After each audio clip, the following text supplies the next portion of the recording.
Hello les amis, bienvenue pour ce 19e épisode de S'entreprendre. Ça me fait trop plaisir de faire ce nouvel épisode.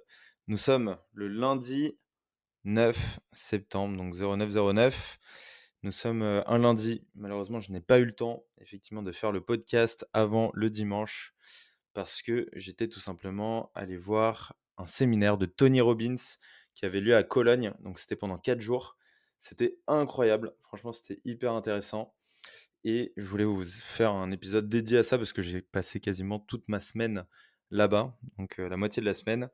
Et je me suis dit que j'allais faire un épisode spécial enseignement, au final, Tony Robbins, de son séminaire. Avant de commencer, je fais la petite intro du podcast. Je suis Alexis Bouvet, cofondateur et CEO de Gross Hiring. Il y a 3 ans, avec Marilou et Hugo, on s'est rendu compte tout simplement qu'on pouvait utiliser les méthodes marketing commercial et issues du gross hacking au service des recruteurs. L'objectif est tout simplement d'aider les recruteurs à trouver et rencontrer les bons candidats et mettre en place les bons systèmes qui facilitent leur quotidien. On a créé une communauté qui s'appelle le Gross Hiring Club, mis en place des programmes de formation et des accompagnements sur mesure. Gross Hiring, les amis, c'est aujourd'hui une équipe de 30 experts sur le modèle de collectif de freelance. On a accompagné plus de 80 clients, formé plus de 700 personnes et notre communauté compte aujourd'hui plus de 4000 recruteurs. Je me suis rendu compte que l'entrepreneuriat au sens large, le fait de entreprendre, eh ben, c'est un des meilleurs leviers pour mieux se connaître. S'entreprendre soi-même est une philosophie de vie qui nous permet de nous améliorer chaque jour, et c'est à travers ce podcast et mes aventures entrepreneuriales que j'ai envie de vous partager chaque semaine mes apprentissages pour que vous aussi, vous puissiez vous entreprendre. Merci à vous d'être là, fidèles auditeurs, toutes les personnes qui écoutent et également nouvelles personnes qui rejoignent ce podcast. Épisode un peu spécial parce que je vais parler exclusivement du séminaire du coup avec Tony Robbins. Avant même d'entamer le sujet, je pense que c'est important de remettre du contexte dans tout. Et comme vous le savez, pour ceux qui écoutent les épisodes depuis le début, j'aime bien aller chercher des expérimentations, sortir de ma zone de confort, tester de nouvelles choses. J'ai fait notamment un Vipassana, donc c'était en début d'année 2024, où je suis parti en Inde, 10 jours en méditation dans le silence. C'était incroyable et ça m'a beaucoup apporté. Et là, je me suis mis une grosse, pareil, un gros challenge et un gros séjour, cette fois-ci à Cologne, où je suis allé voir Tony Robbins, qui est un Américain tout simplement. Je pense que c'est le stéréotype de l'Américain développement personnel, mais hyper intéressant, des concepts notamment de PNL qui met en avant. Et du coup, on y est allé avec une équipe d'entrepreneurs. Donc, j'étais avec Hugo, mon associé, Ulysse et Nicolas de Aigo, donc une entreprise dans le développement RH. Donc, ils font du People Ops. Ils aident les départements RH à se transformer, à se digitaliser au service des people. Et également Valentin Vouriot qui est tout simplement freelance en vidéo et également qui a une agence de prospection B2B. Bref, on a un petit groupe d'entrepreneurs et on s'est chauffé, on s'est dit vas-y, on va prendre des places pour Tony Robbins. Notamment, j'ai lu son livre Pouvoir illimité il y a 3-4 ans qui m'avait beaucoup touché et regardé un documentaire aussi Netflix qui, je vous invite à regarder, qui est très touchant aussi parce qu'il provoque beaucoup d'émotions et on voit qu'il arrive à aider quand même pas mal de gens. Et du coup, on s'est dit, let's go, on teste, on passe le cap. Par contre, on sait très bien que c'est stéréotype américain, ça va être à l'américaine, il y aura énormément de monde, ils utilisent des leviers qu'on pourrait avoir même dans des sectes ou quoi, mais leur but est tout simplement de s'améliorer et de se développer soi-même, quoi. En gros, c'est le principe même du développement personnel. Donc, on y est allé et j'aimerais vous partager l'ensemble des enseignements. Donc là, c'est un épisode un peu en vrac où j'ai pris des notes du séminaire et j'ai essayé de les retranscrire là, du coup, dans mes notes à moi pour vous les partager. J'ai pas structuré bien l'épisode, donc je vous partagerai des concepts et un peu des choses que j'ai appris sur place, en tout cas ce qui m'a marqué le plus. Déjà, ce qui était hyper cool, c'est qu'on est resté, 4 jours, on était entre entrepreneurs. Il y avait 13 000 personnes à l'événement, donc c'était assez grand. C'était dans une sorte de grand, un peu une sorte d'énorme salle de concert à l'intérieur. Donc il y avait, 3 grands écrans et une énorme scène. Et l'objectif était de passer 4 jours à unleash the power within, donc c'est-à-dire à révéler le pouvoir qu'il y a en nous. Donc Tony Robbins, à savoir, il est coach, on va dire, en développement personnel, si on simplifie la chose, mais il a coaché des personnalités qui sont hyper importantes. Mandela, des joueurs de sport professionnels, des sportifs professionnels comme Michael Jordan, McGregor, d'autres personnes qui sont hyper célèbres. Et il a fait ça durant toute sa vie, donc une quarantaine d'années. Il a poussé la chose à l'extrême, il a écrit 4, 5 livres et il a aidé des centaines de milliers de personnes. Donc c'est assez impressionnant ce qu'il a réussi à créer autour de sa personne. Et son objectif, c'est de aider les personnes à reprogrammer leur cerveau, donc c'est-à-dire utiliser des méthodes de PNL, de programmation neuro-linguistique, qui permettent tout simplement de partir du principe que on a tous des croyances, on a tous des valeurs. Et ces croyances et ces valeurs, en tout cas essentiellement les croyances, on va pouvoir les utiliser et les réarranger dans notre intérêt pour aller atteindre nos objectifs ambitieux. Imaginons qu'on a une croyance de bah, mon marché il est pas prêt ou je suis pas la bonne personne pour mettre ça en place. Et ben en fait, toutes ces croyances qui sont limitantes, on va pouvoir les retourner à notre façon grâce à des méthodes donc, qui nous a enseigné pendant les quatre jours pour les tourner à notre avantage et en fait se rendre compte que ce sont juste des croyances limitantes, que notre pire ennemi, c'est nous-mêmes, c'est notre cerveau qui est paresseux et qui veut nous emmener plus sur de la sécurité et moins vers du danger. Et donc là, il nous explique comment reprendre le contrôle là-dessus. Donc, la première notion qu'il nous explique, c'est que il faut utiliser le mouvement pour provoquer de l'émotion et nous donner un état qui s'appelle le peak state, et donc un état de pouvoir, en tout cas d'énergie maximale. Donc, dans son sens, il dit qu'il faut absolument essayer de bouger son corps, le stimuler, donc sauter, hem, avoir ce côté, vraiment, trouver des déclencheurs, par exemple, serrer le poing, ça marche très bien, avoir une sorte de mouvement qu'on a l'habitude de faire, de célébration, qui nous permettent de nous mettre dans un état hyper, hyper positif, hyper énergétique et qui va du coup impacter notre état émotionnel. Donc c'est-à-dire, par exemple, imaginons qu'on se lève le matin, il y a 2 possibilités de se lever le matin. Une première où on est fatigué, on snooze le réveil, on snooze, 5 minutes, 10 minutes, 15 minutes, on sort, on se regarde dans la glace, oh là là, on a l'impression qu'on a une tête de merde. Bref, on a l'air crevé et on est dans un état du coup qui est totalement mollasson, on a les épaules qui sont rabaissées, la tête rabaissée et cetera.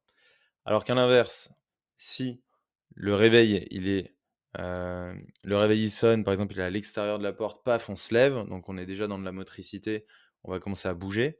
On va commencer à peut-être, se dynamiser, sauter, aller chercher des mouvements d'épaules un peu partout et après se regarder dans la glace et simuler une sorte de cri ou de contraction de partout de son corps et ben, en fait, là, on va réussir à énergiser l'ensemble de son corps pour être dans un état, d'énergie, de joie et donc dans ce peak state, c'est comme ça qu'il appelle, donc l'état maximal de pic de positivité et donc ça va impacter énormément les pensées et le conditionnement qu'on va avoir sur nous-mêmes. Il a aussi illustré des choses qui sont assez intéressantes, qui est que chaque humain a 6 besoins principaux. Le premier, c'est il n'y a pas forcément, d'ordre. À l'inverse, c'est en fonction des personnes, il y a un ordre qui est différent. Moi, je vous cite l'ordre que j'avais de mes 6 besoins de mon côté et à vous, de les remettre à votre sauce. Le premier, c'est le besoin d'évolution, donc c'est de continuer d'apprendre, faire des expériences, m'améliorer et c'est aussi pour ça que je fais ce podcast. C'est pour synthétiser l'ensemble de mes enseignements, de mes apprentissages et les donner et les partager à d'autres personnes et donc c'est intéressant parce que ça rejoint le deuxième besoin sur les 6. Il y en a 6, hein, donc le deuxième, c'est la contribution. Donc la contribution, contribuer à des choses qui nous dépassent, contribuer à aider des gens, contribuer à la société. Donc ça, c'est un autre besoin qu'on peut avoir qui est la contribution.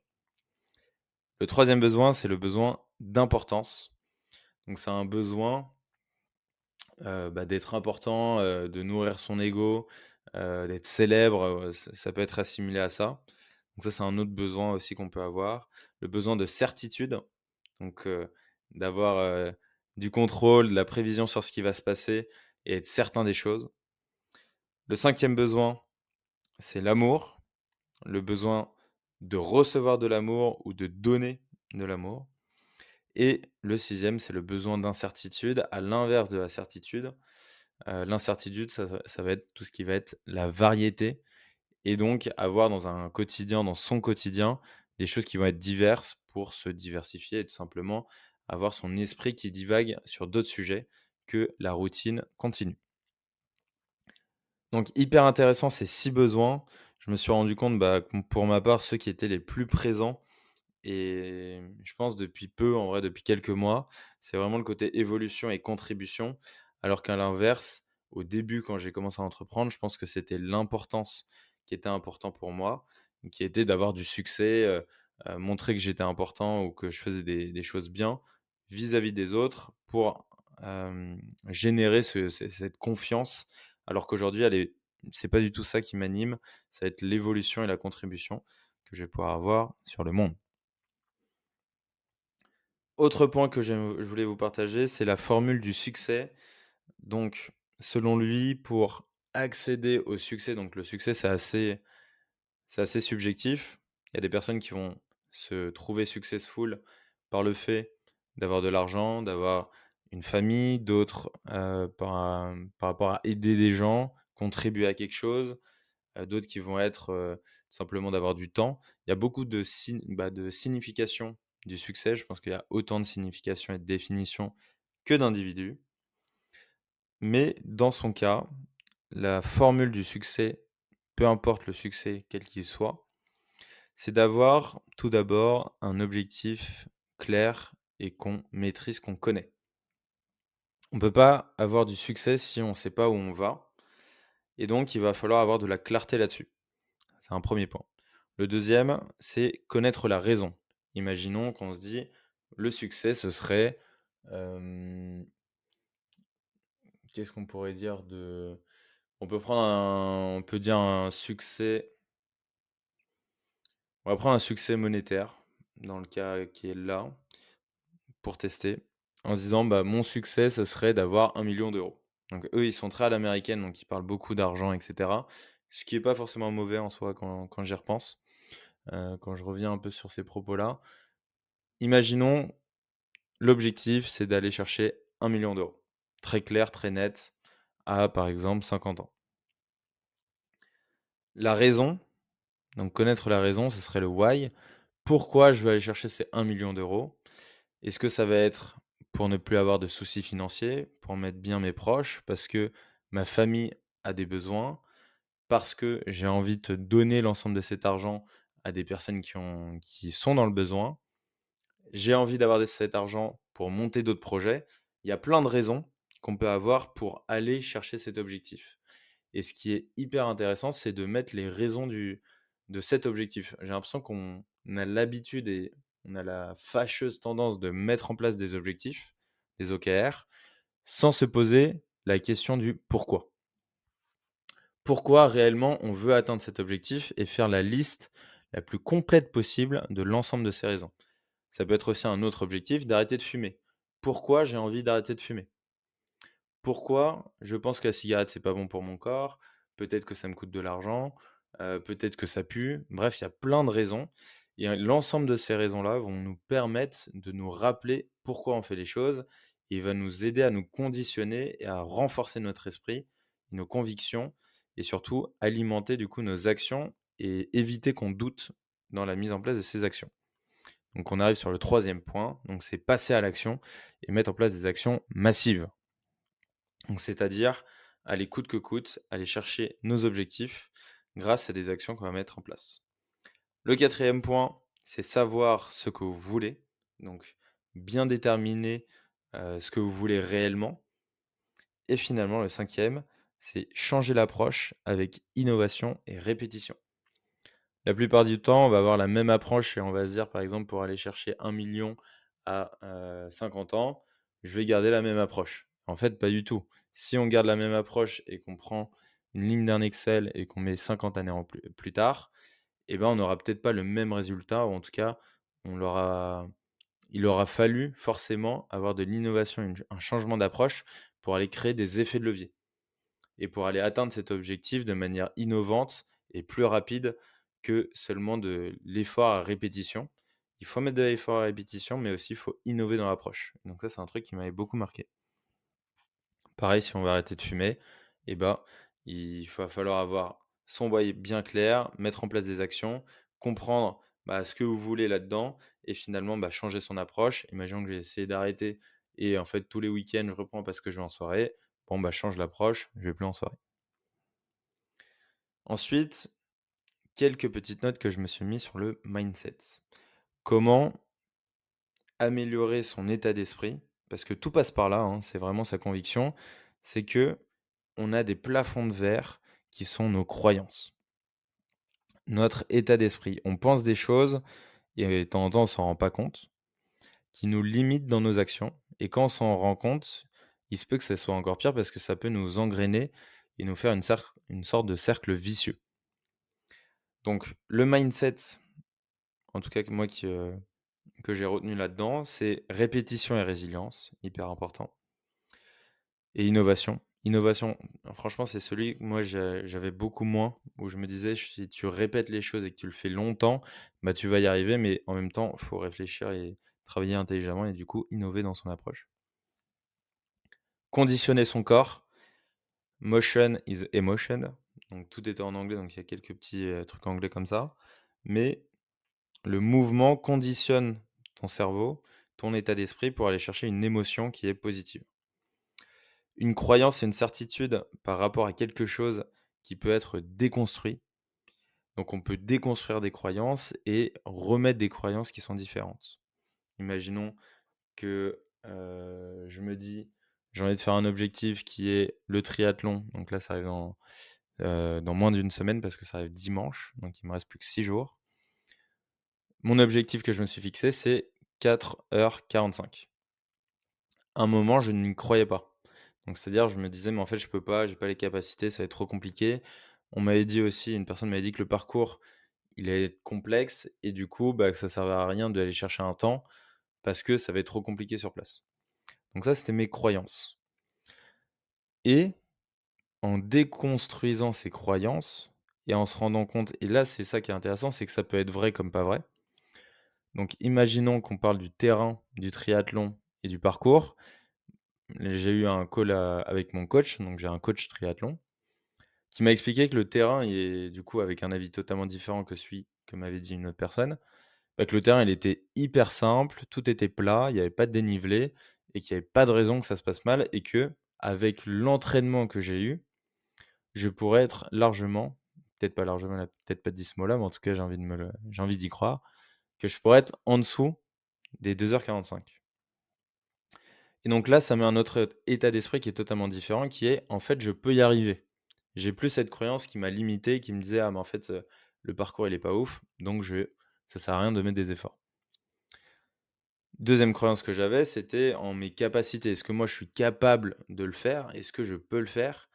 Et donc là, il fallait que je sois confiant sur l'ensemble des temps que je vais avoir sur chaque discipline, sur la natation, sur le vélo et la course. Et donc là, pour renforcer ma croyance et ma confiance là-dessus, parce que de base, elle était un peu faible, et j'ai pris chaque discipline, j'ai pris mes temps moyens et je les ai tout simplement additionnés pour voir si j'allais réussir à aller chercher du coup ces 2,45.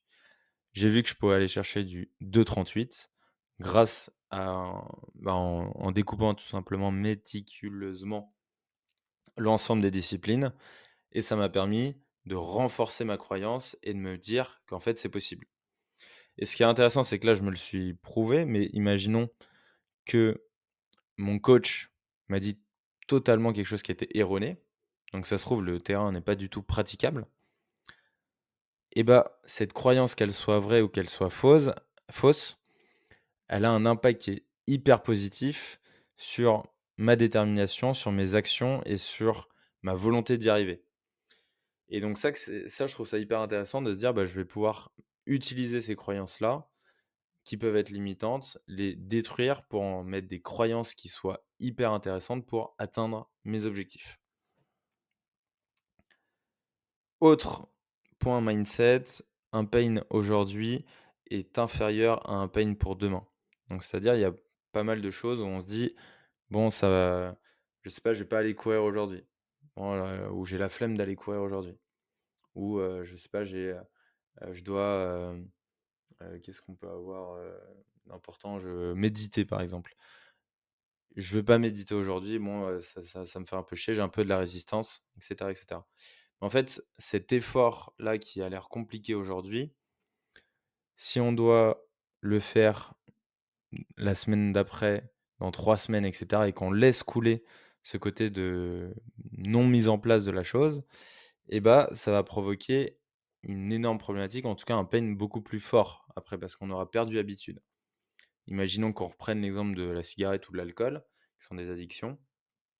L'alcool, c'est un mini pain qu'on va avoir sur le court terme, mais qui va être un effort, en tout cas une problématique beaucoup plus importante sur le long terme.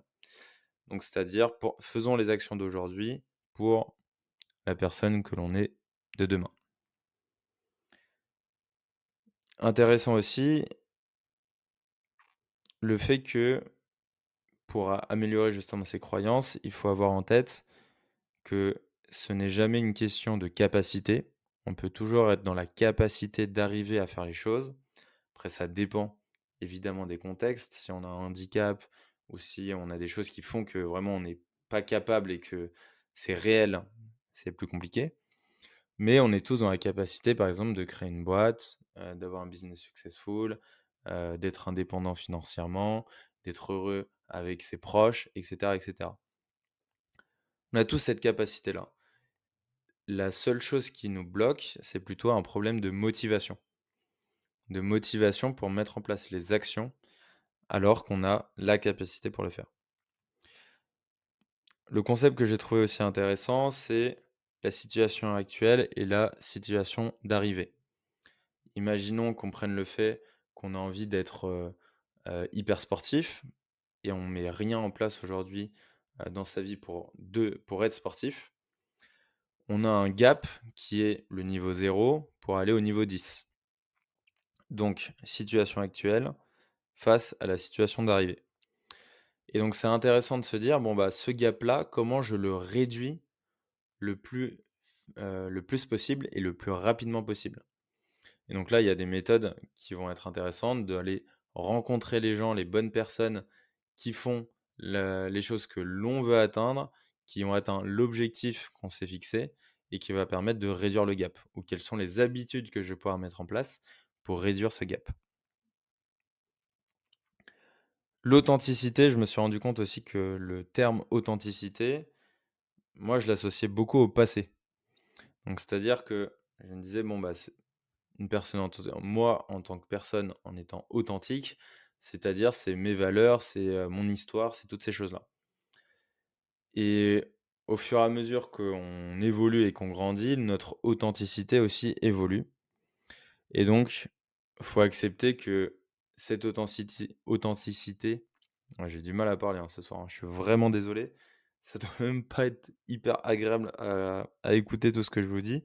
En tout cas, j'espère que c'est pas trop déstructuré et que vous vous y retrouvez. Moi, je vais prendre une petite gorgée d'eau, comme ça va peut-être mieux passer.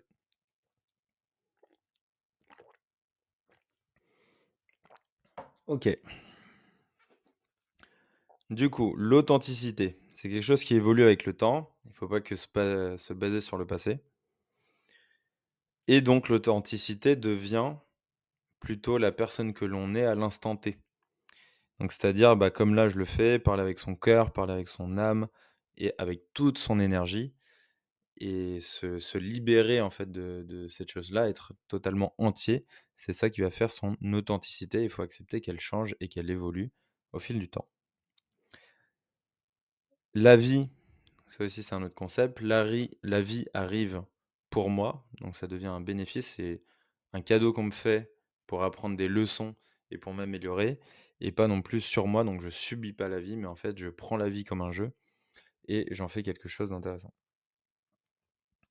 Tout tout changement commence par être honnête, je le refais aussi. Tout changement commence par être tout d'abord honnête avec soi-même. Donc c'est de se dire: «Bon, bah, en fait, je suis face à mes peurs, je suis face à mes croyances limitantes, je suis face à mes mauvaises habitudes.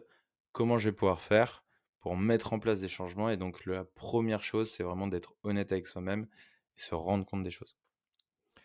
Le focus sur les solutions et non le problème, ça permet d'avancer beaucoup plus vite. On peut avoir une problématique et au lieu d'aller chercher la raison de pourquoi c'est arrivé, ça va être plus intéressant d'aller se focaliser sur les solutions. C'est comme ça qu'on va pouvoir avancer plus vite. On passe sur un autre concept qui est la roue de la vie. Donc ça, c'était intéressant pour structurer l'ensemble des piliers qui constituent sa vie. Donc aujourd'hui, comme vous le savez, on a tous des domaines qui nous rend, qu'on veut optimiser, qu'on veut améliorer pour être heureux. Donc les domaines que eux mettaient en avant, c'était le corps, donc sa santé, son corps physique. Ensuite, toute la partie émotion, signification, donc toute la partie émotion, communication. Ensuite, les relations, ensuite le temps, la carrière ou le travail quoi, sa mission de vie, la finance et la célébration et contribution. Donc ça nous fait 1, 2, 3, 4, 5, 6, 7. Donc 7 piliers, le corps, les émotions, les relations, le temps, le travail, les finances et la contribution. Et donc on a pris l'ensemble de ces piliers-là et on les a notés de 0 à 10 pour savoir où est-ce qu'on était.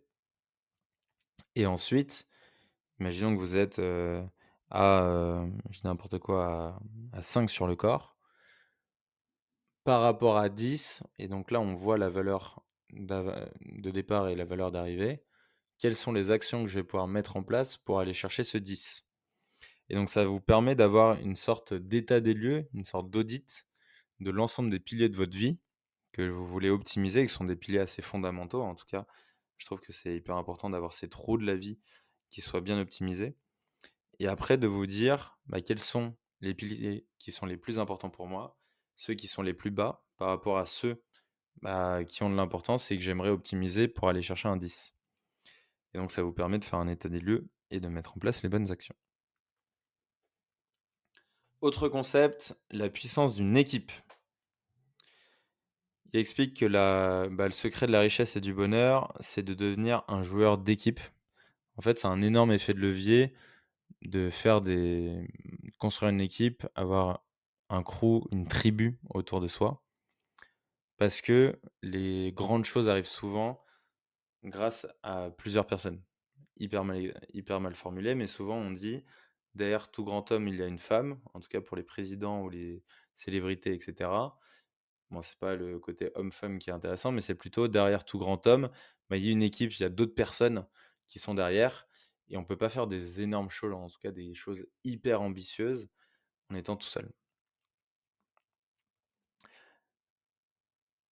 Et il explique aussi que nous devenons comme les gens avec qui nous passons notre temps et que la direction de notre vie est la moyenne des attentes de notre entourage. Et donc, c'est la notion de traîner un peu, à dire qu'on est le reflet des 5 personnes que l'on côtoie le plus. Donc il y a cette notion de côtoyer des personnes qui sont plus avancées dans notre stade, qui sont, aux objectifs qu'on veut atteindre, pour tout simplement imiter leur modèle, comprendre comment ils fonctionnent, leur schéma de pensée et tout simplement s'en inspirer pour aller créer un effet de levier et arriver, du coup à la situation finale. Il nous explique aussi comment on peut reprogrammer son cerveau. Donc tout d'abord, ça va être toute la partie, conditionnement. Donc, comment conditionner, son corps dans un état de peak state. Donc c'est là où on va beaucoup bouger, on va se mettre dans un état très énergique pour aller, chercher cet état de pic. Ensuite, exprimer 3 aspects de gratitude. Ressentir l'énergie que ça procure, donc de la gratitude envers, par exemple, la nature, envers le lieu dans lequel vous êtes, envers des amis, envers des relations, votre travail, votre carrière. Sentir l'énergie et avoir 3 choses, visualiser 3 choses que vous voulez accomplir. Donc là, je me suis prêté à l'exercice ce matin. C'était assez intéressant et ça permet vraiment d'avoir ce côté gratitude, donner de l'amour et aussi, c'est quoi les objectifs que je veux atteindre, comment je vais les visualiser et me dire, pour atteindre ces objectifs, quelles sont les actions qu'il faut que je mette en place. Il partage aussi 3 principes de la maîtrise. Pour maîtriser quelque chose, il faut modéliser, donc c'est-à-dire prendre une compétence. Imaginons que je veux être le meilleur en écriture de livres. Donc je vais écrire des livres, je vais être le meilleur en écriture de livres. Donc là, je vais aller modéliser, donc je vais m'inspirer des auteurs, échanger avec des auteurs, échanger avec des personnes qui ont écrit des livres, parce qu'ils ont des années d'expérience qu'ils ont réussi à condenser en quelques phrases, en quelques mots, de sagesse qui vont me confier et qui vont me permettre simplement d'aller dans la bonne direction dès le début. Ensuite, je vais me mettre en immersion totale. Donc c'est-à-dire, je vais peut-être lire énormément de livres, je vais aller dans des maisons d'édition, je vais aller dans les papeteries. En fait, je vais tout simplement m'imprégner du secteur, du domaine, pour tout simplement avoir mon esprit, focalisé dans un endroit concret qui fait partie de mon objectif. Et finalement, mettre en place de la répétition régulière pour, écrire, écrire, écrire pour m'améliorer. Il nous a partagé aussi, il y a eu un intervenant qui était incroyable, qui nous a partagé une masterclass business. Donc il a parlé de quelques principes business que je m'étais noté et que je trouve hyper important de bien repréciser et de vous partager. Le premier, c'est la vision et la business map. Donc vraiment avoir quelque chose, une clarté sur où est-ce qu'on va aller, sur le chemin pas forcément le chemin qu'on va emprunter, mais en tout cas l'objectif qu'on va atteindre. Mettre en place de la créativité et de l'innovation, tout évolue hyper vite, les secteurs d'activité, les techniques, les méthodes. Et donc, s'il n'y a pas d'innovation et s'il n'y a pas de créativité, on risque de faire comme tout le monde et donc de se retrouver rattrapé, soit par les concurrents, soit par le secteur ou soit par le fait de démoder. Donc, il faut tout le temps être dans la créativité. Il explique que il faut avoir aussi ce côté marketing, world class marketing, il appelle ça. Et donc là-dedans, c'est tomber amoureux de ses clients. Avoir le cœur pour le bonheur, donc vraiment comment faire en sorte de rendre heureux ses clients et finalement, avoir cette science de délivrer, donc avoir un bon produit, un bon service pour rendre heureux les clients et en fait, c'est comme ça que le marketing va venir, c'est tout simplement grâce à la satisfaction client et finalement, le quatrième pilier, c'était la sales, devenir un sales master, donc c'est adorer et aimer la vente parce que c'est vraiment la première chose à faire quand on entreprend à toute échelle de boîte. Il va falloir vendre un projet, vendre une vision, vendre un produit ou un service à d'autres personnes. Il a fait un focus sur le marketing et donc ça, c'était aussi intéressant et sur le marketing, il expliquait qu'il faut vraiment vivre dans la tête et dans l'état d'esprit des clients pour les comprendre. Vendre ce qu'ils veulent. Donc il y a certains clients qui ils veulent des choses, mais ils ont besoin d'autre chose. Donc il disait de vendre ce qu'ils veulent et de délivrer ce dont ils ont besoin. Et ça, je trouve ça hyper vrai parce que moi, j'étais souvent tiraillé de me dire: «Ouais, mais en fait, ils ont besoin de ça, donc je leur vends pas ça». Et en fait, si, on leur vend ce qu'ils veulent et puis en fait, on délivre ce qu'ils veulent, ce dont ils ont réellement besoin.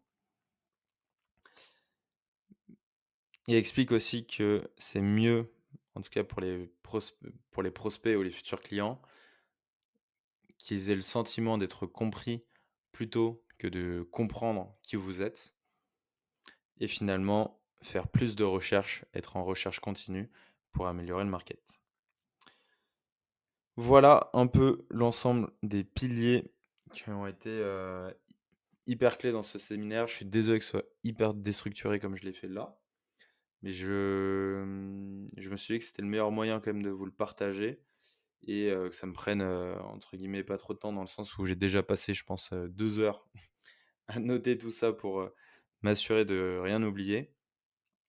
Ce que je voulais vous partager aussi, c'est ça a résolu une énorme croyance que j'avais, qui était que je pensais qu'on pouvait pas et c'est un peu la quête de toute cette année, donc j'ai l'impression de l'avoir résolu un peu plus tôt que prévu. Donc ça fait vraiment plaisir. Bon, tout n'est pas élucidé, il reste toujours à creuser ce sujet, mais comment associer business et spiritualité?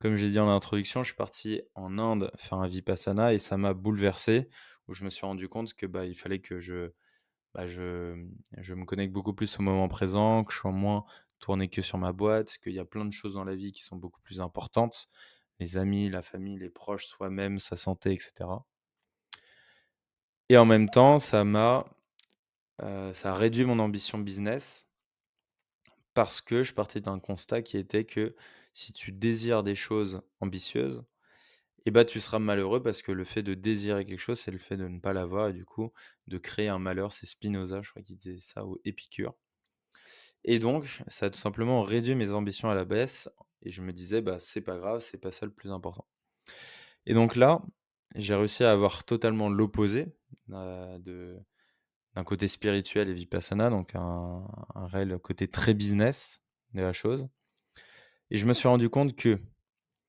on peut et limite on se doit de se fixer des objectifs ambitieux, de se mettre dans ce bon état d'esprit et de se conditionner pour se donner toutes les chances d'y arriver et de mettre tous les efforts possibles et ces efforts-là et ce chemin pour arriver justement à ces objectifs ambitieux, c'est ça qui créera justement un bonheur de mettre en place les actions, d'avoir des réussites et tous les échecs ou toutes les choses qui vont faire que vous atteignez pas vos objectifs, bah, déjà, il faut pas que ça arrive parce que le but, c'est de les atteindre et si c'est le cas, il faut être fier de tout le parcours accompli, de tous les efforts qui ont été fournis parce qu'on ne peut pas revenir dans le passé et mettre en place les bonnes actions pour la suite, pour continuer à grandir, pour continuer à évoluer, pour atteindre ses objectifs. Évidemment, il faut avoir des bons objectifs qui soient alignés avec soi-même, éthique et cetera. Mais moi, ça m'a complètement, débloqué sur le fait que, dans ma tête, on ne pouvait pas avoir des objectifs ambitieux et être heureux. Et donc les amis, je vous partage le fait que c'est bon. Là, j'ai la niaque, mais de malade. J'ai envie de changer le monde, de sauver le monde, de partager à autant de monde que je pourrais l'ensemble, bah, de justement des enseignements que je peux avoir business, des apprentissages, de cette quête d'équilibre entre bonheur, business, spiritualité et qu'en fait, j'en fais ma mission de vie et il faut débloquer ce côté, hem, ambition bridée et justement, il faut aller chercher la barre très haute et mettre tous les moyens pour y arriver. Les actions que je mets en place depuis ce séminaire, donc je dis ça, c'est juste aujourd'hui. Je me suis dit que du coup, tous les matins, je vais aller chercher cet état de peak state, donc c'est-à-dire me lever, aller bouger un peu tous mes membres et tout et cetera, serrer et contracter aussi mon corps et sautiller sur place, pour tout simplement créer une sorte d'énergie, une sorte de mouvement qui va me permettre d'être dans un bon état, une bonne condition. Ensuite, il y a un peu un côté, make your move, ils appellent ça comme ça. Donc c'est une sorte de geste, de mouvement qui nous permet de nous rappeler des célébrations. Donc voilà, j'ai mon petit mouvement. Donc dès que je sens que j'ai un petit peu moins d'énergie et bah, paf, je fais mon mouvement pour tout simplement me redonner ce pic, d'énergie et je me rends compte que ça change, mais vraiment en un claquement de doigts. D'un coup, tu peux te reconditionner pour avoir de nouveau de l'énergie. Je vais faire ce soir, donc là, il est actuellement 21h41, mais je pense que je vais commander quelque chose et je pense quelque chose de végétarien parce que je me suis dit que j'allais me mettre à, de la bouffe végétarienne le plus possible. Mais je vais refaire ma to do plus mes OKR pour m'assurer d'être dans les bonnes trajectoires, tout simplement pour atteindre mes objectifs ambitieux et surtout pas délaisser mes objectifs perso aussi, à défaut du pro. Je vais m'engager avec moi-même en écrivant une lettre sur ces objectifs-là et en me disant que ce quarter, je m'engage à mettre en place tous les moyens possibles et imaginables pour atteindre ces objectifs, tout en restant dans la moralité et dans mon éthique. Je vais me rappeler mes succès et puis après je me suis mis du coup une routine que je maintiens, donc la douche froide, méditation 20 minutes, les respirations pour me mettre dans un état de flow, gratitude, visualiser mes 3 objectifs et donner de l'amour aux gens et penser aux gens, tout simplement. Les amis, on arrive à la fin de cet épisode. J'espère qu'il vous aura plu, j'espère qu'il vous aura inspiré. Je vous recommande de tenter des aventures, que ce soit Tony Robbins ou d'autres aventures. Franchement, allez-y, allez-y, l'esprit ouvert. Parce que moi, quand je suis allé là-bas, j'avais au début mes préjugés en me disant ça va être à l'américaine, ça va être bullshit, etc., etc. Mais lorsqu'on joue le jeu, qu'on ouvre son esprit et qu'on plonge pleinement dans l'expérience, et ben c'est là où on peut avoir tous les bienfaits et après se faire un avis par la suite. Je vous dis à très vite, prenez soin de vous et on se retrouve à la semaine prochaine. Ciao!